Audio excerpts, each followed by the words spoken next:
All right, so Unit 1, Activity 4 is all about family and how families influence what people wear.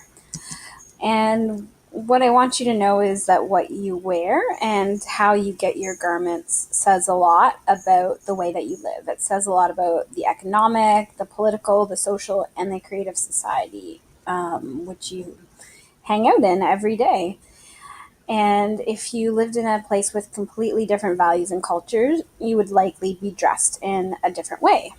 So, when we talk about culture, there's a lot of things that make that up. So, food, religion, politics, technology, entertainment, art, those are all elements of culture. But clothing is part of culture as well. And that's why this is a humanities course. So, over the centuries, different cultures have developed their different identity, and this is reflected in the clothing that people wear. Ancient cultures passed on part of their clothing style to the next generation, and eventually modern people.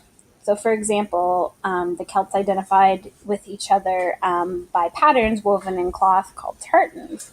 So, clans could identify who was a friend and who was an enemy by the tartan that someone was wearing.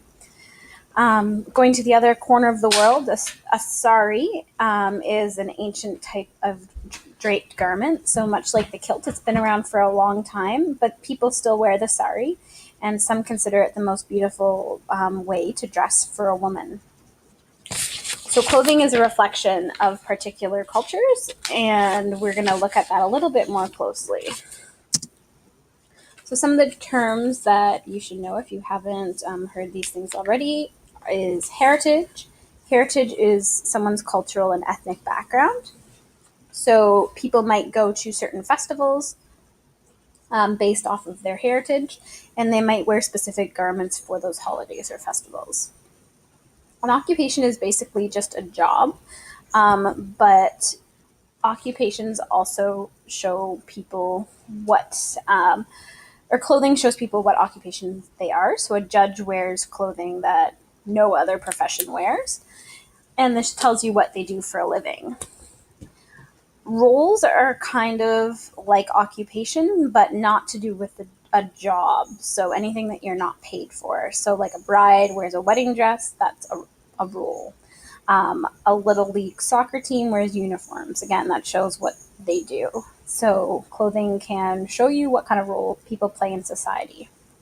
Gender is a little bit more complicated depending on the time and the culture. Some genders are expected to wear particular garments. Now that is way more complicated with the more accepted view of non-binary gender, so that gender isn't just male or female, and it's not just what is assigned at birth. And then values, it's the last one. Values are what you believe in. So if you value modesty, you might wear a hijab, or you might wear full-length sleeve dresses, depending on your values. So customs and dress codes are two things that you've probably heard of. Dress codes I'm going to start with first. We'll go to the right side of the page. And dress codes are standards of dress that say what's appropriate to wear in particular environments. So this could be the workplace. There might be an unwritten dress code. So if you work at a new job, you might need to watch the other people and see what they're wearing and see what's appropriate in that setting. So for example, as a teacher, I've noticed that dressing at Liz Gersi is totally different than the way that I would dress at Woodruff High School. So this is unwritten, but it's a different dress code nonetheless. Customs are a little bit different. For example, you would wear shorts if you went to Blues Fest, but you might not wear shorts if you went to the ballet at the NAC. People have different clothing expectations about what's reasonable for people to wear in certain situations. So one of the things that is in the news now and in the past is that France has been tackling Islamic clothing traditions as more and more immigrants are coming into the country. And about 5 years ago, the French government banned the wearing of headscarves by women in public schools, and they've looked into banning the covering of the face by any citizen in public places. The French say that the burqa, which is depicted here, goes against the customs of France by not allowing people to see others' faces. But French Muslims believe they are being attacked on religious grounds. So, what's more important? The customs of France, as discussed by the French, or the religious rights and freedoms of French Muslims? So, this is something that's spilled over into Quebec as well. The last thing I'm going to talk about is adornment. Adornment is the way of beautifying the body, and there's lots of different ways that you can do this. So one of the ways that you can do this is painting. This is the earliest form of body decoration. So people would find different materials such as ochre or charcoal or clay and use it as a body paint. Tattooing came a little bit later, and that's when you inject a dye into the skin in some form of design. And this has cultural significance and indicates status or membership sometimes. You can see this gentleman here. He has an ancient form of Japanese tattoo that were only given to warriors. And so if you were a warrior, you would have something like this. And if you weren't, you would not. Scarification is over here. And like tattooing, it involves manipulating the skin, but you would just cut the skin in designs, and sometimes you would rub some form of irritant into the wound, so it would become a scar. In certain parts of the world, this has religious function, and other parts of the world, it's more ceremonial in nature. Piercing is something that we are probably all familiar with, but piercing can be in any part of the body. So it could be as minimal as an ear piercing in the earlobe, or it could be visually impactful, such as a labret, which is right here.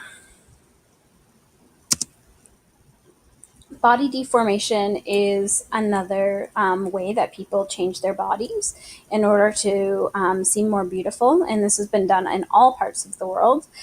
We have foot binding in China, where people's feet, mostly women's feet would be bound, and in order to be made smaller, and it was considered more beautiful. You have skull deformation here, where the head would be tightly bound as a child, and the skull would slowly become elongated over time. We have neck rings here, which are mostly done in Burma, and it's not actually making the neck longer; it's making your shoulders farther down and your collarbones farther down. Western body deformation happens as well, and corsets were a good example of that. It would make the waist abnormally small and also push your internal organs either up or down and cause problems with a lot of women. And finally, drilled teeth. You can see this is an ancient Mayan skull, and you can see there are actually jewels drilled into the teeth. This is an ancient form of a grill.